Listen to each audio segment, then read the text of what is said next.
Cloverfield is a found-footage, first-person perspective movie where all hell breaks loose as a monster from someplace just walks around looking for something. The military does more damage to the city than the monster. The question arises, where did it come from? It's a good question, and at the end we thought we'd see something, but we only saw two people happy on the Ferris wheel, and in the distance, out at sea, the monster falls from the sky, splashing into the water. So this tells us the monster fell from space or close to it, survived the heat from re-entry, that can melt steel, and hitting the water at over 2,000 miles per hour. We would hit the water at our average height around 178 miles per hour, and it would feel like solid rock.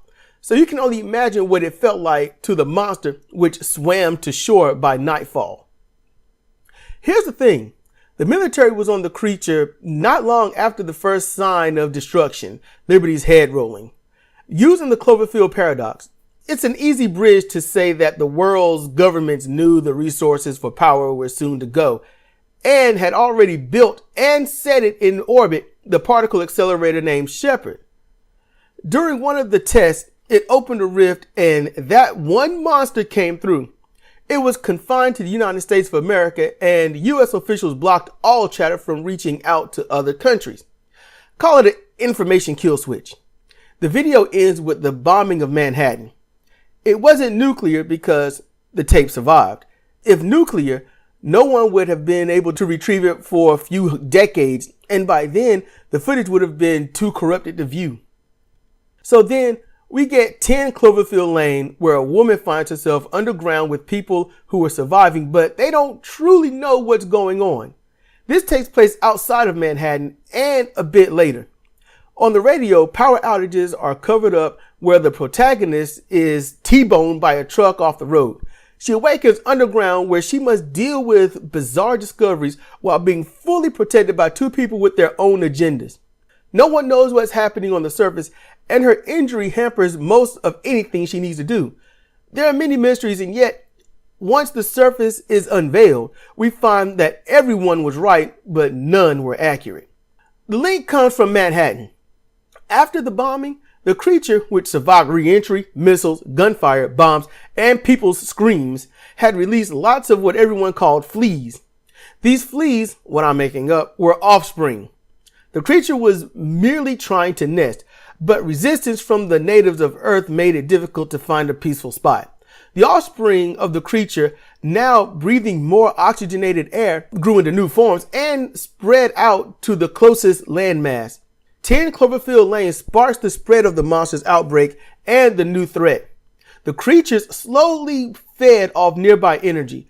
Their bodies have mutated to live off the electrical exhaust from communication towers, cars, and even worse, nuclear power generators. They don't go after these sources. They just stay within the vicinity of each power source. When the nest grows too large, they branch out and thus move west, while some take to the water and begin the long trek towards Iceland and Greenland.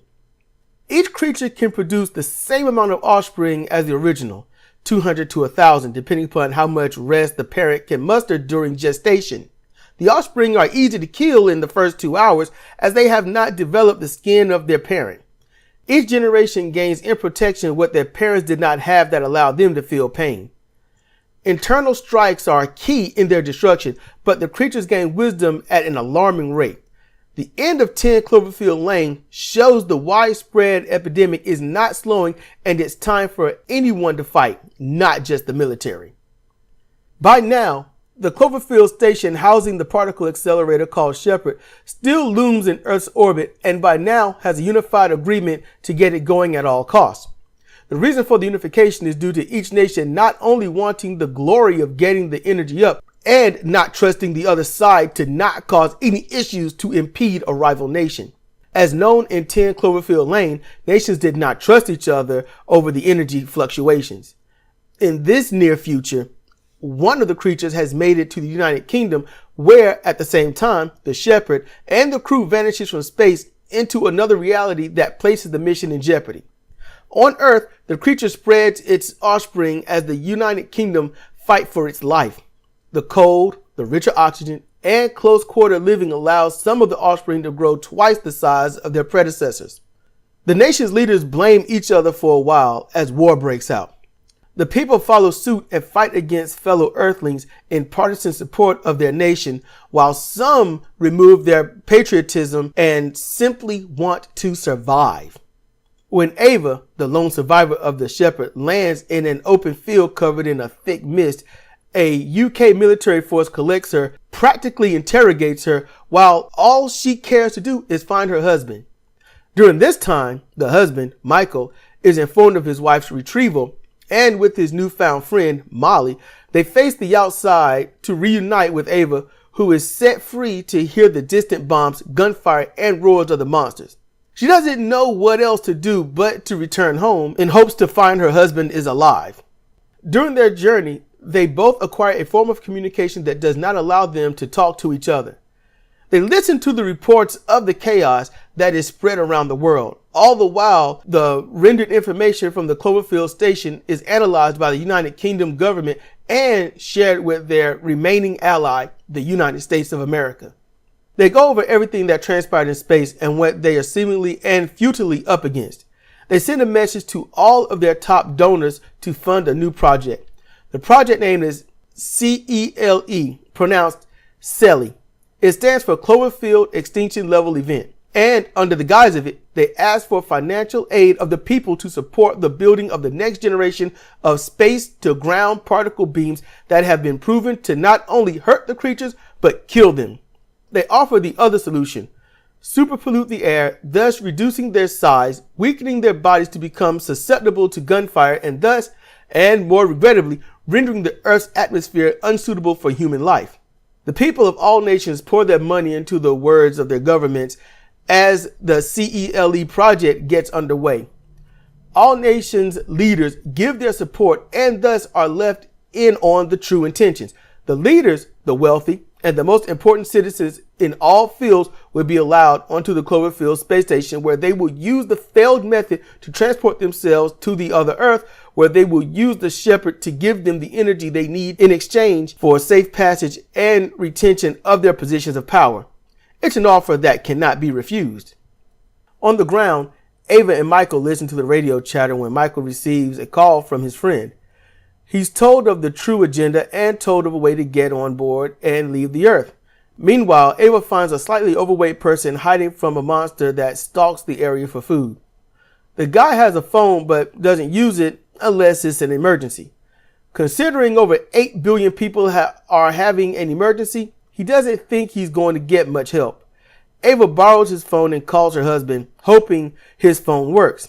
When he answers, they are overjoyed and talk over each other, trying to give an update to all that has happened.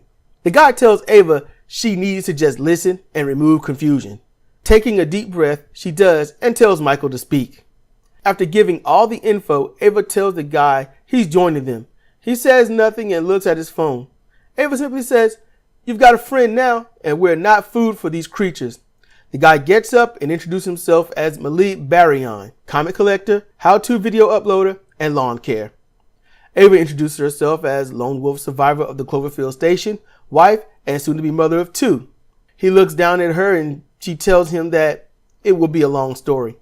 On the phone, Michael tells them where to meet and Malik sets a plan in motion.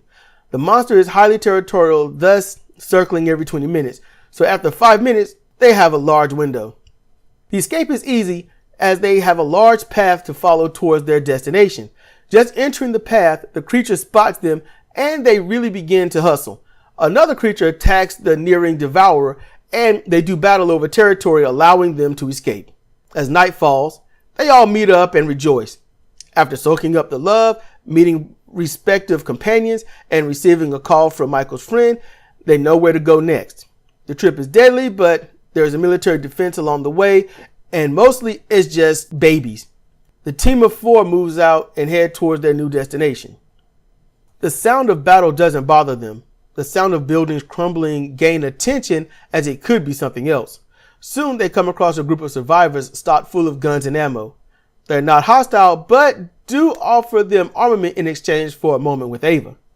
Michael and Ava equally protest as the leader looks down and realizes that Molly doesn't fit the picture with any of them and offers all they want for her. Michael's expression alters from concern to anger, and Ava steps forward and offers even more: salvation from the monsters. The leader listens to her offer and finds it more than enough. His group of 20 or more agrees, and they all set out to find the destination. For 10 miles, they listen to buildings crumble, but fortunately, everyone keeps their calm. Suddenly, there is spotlight shown onto the group, and the military defense requests that they ID themselves or be killed. There is a standoff as the group readies their guns and declares that they will not be killed by the aliens, the natives, or the stupid that shines industrial lights. Ava speaks up, saying that they are leaving the earth with the governments and are taking people who don't try to kill them. The guy behind the glaring light says, "Fuck if I care, it's just me pretending to be a few hundred. They all died trying to leave the blockade." Ava asks, "Where did they go?" The guy simply says, "They all ran in the direction you just came from. That's why I haven't opened the gates for you." Just then, the crumbling sounds they heard on their way get louder, and when the light raises, dozens of small creatures are entering the path from either end, 50 yards back. Ava shouts for the door to open while everyone opens fire. The guy up top can see that they have the numbers and opens the gate. He uses the sound system to order them all in, and they enter. The babies drop like flies due to no armor, or slightly tough armor but not bulletproof yet. The wall of the gunfire holds them at bay long enough for everyone to enter. Inside, the guy welcomes them and shoots out the light.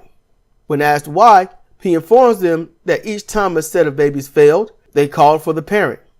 An ear-piercing sound resembling cicadas fills the air. The guard yells for them to follow him into the bunker. After Ava explains herself, the soldier guides them underground to the pickup spot, while above, the sound of the monster stomping around causes worry amongst the travelers. At the other end of the 2-mile journey, they exit to a massive helipad where a dozen AW-101 helicopters are waiting with plenty of armed guards and bordering anti-aircraft turrets. The guard informs the head officer of the situation and what these brave people have endured to get there. Lead officer cites they grossly overestimated the cargo load and says there's plenty of room for them. They all board several choppers and are taken to an undisclosed launch pad hosting 4 shuttles. The defense around the shuttle's perimeter is unmatched by any known UK military defense. The shuttles are boarded and everyone straps in for takeoff in 1 hour. As time ticks on, launchers begin their approach from the distance where missile launchers activate, sending test blasts to deter the creatures. They are halted for the moment, but a few minutes later, they come back in force and the battle begins. The air is filled with missiles, anti-aircraft, and anti-tank ammo, all laser guided to reduce ammo waste. The creatures slowly push forward while some roar and their maws filled with heated shelling, dropping them where they stand. The battle rages on with all in the shuttles worried, and rightfully so. The shuttle's thrusters ignite, beginning liftoff, while out of the small passenger window, they can see one shuttle turn upon liftoff and careen into the ground. The down shuttle plows through the monsters, fuel spilling, and just a second later, exploding, sending creatures hurtling through the air on fire. The force of the takeoff forces everyone to sit back and look forward. After a few minutes, the sky turns black and stars appear. They soon dock with the fully rebuilt Cloverfield station and can see a new one being built in the distance. Once on board, they are cataloged and then put into their own rooms, but not without Ava being humbly thanked. While in their room, they can hear a gentle woman's voice thank them for their choice in this dire time and welcome them to Cloverfield Station 2. That raises many questions to how many are there and how long had this been planned. Ava does a little digging around, considering she knows how the station operates. She listens to what they think is a private conversation between 2 officers. Their talk is brief and speaks about the Exodus being the first step in dimensional exploration and resource procurement. Ava returns to her quarters to inform her husband and Molly, who they have more or less adopted, of the plan. Michael tells her to pipe down and say nothing to get them thrown off the ship at least, and at the most, shot. Taking a deep breath, she complies. In time, the shepherd activates and the rift opens. A flash of light fills the air, and once cleared, the outside shows a vast wasteland of debris. A few minutes later, the door opens and military guard, the one from before, requests Ava Hamilton come to command. She goes without hesitation. There, a representative of Earth requests to speak to her. The Admiral announces that Ava Hamilton has arrived as requested. They inform Cloverfield Station that there is a hefty reward for Ava Hamilton's capture. The reward for them rendering her will be safe passage. Ava refuses to go anywhere without her family and friends. They agree to the terms, considering it's just more people to rot in the cell. A shuttle nears them in a few minutes, docks, and collects Ava, Michael, Molly, Malik, and the team of survivors who all sarcastically thank Ava for her help. Once on Earth, on the ground, Ava and friends are greeted by the new Earth's Ava Hamilton, who informs with a bit of awe and joy that after the rift opened, they were able to hear the radio chatter of Outer Earth and knew the plan of them to infiltrate Inner Earth. They've tried a few times before, and without her on the station, it was easy to blow it out of the sky. Looking up, she points that the sparks fly as the current station explodes. She informs her that they received her message and, like Outer Earth, had made more Shepard particle accelerators just in case. The information worked, the power was restored. They're going to go full solar in the next 10 years, as well as find ways to harness lightning. And finally, what she knows she wants, she can take her to the kids she lost on Outer Earth. Fully taken aback, Ava and Michael don't know what to say as the returning Ava hugs her counterpart. On a phone, an officer says, "We have the Savior. Ready more missiles. Defending Inner Earth from Outer Earth is all that matters." As the embrace ends, Michael can't help but ask, "We got monsters like you wouldn't imagine on our Earth. What came through to this one?" Ava smiles with a chuckle and says, "We got monsters too, silly. You simply called them world leaders."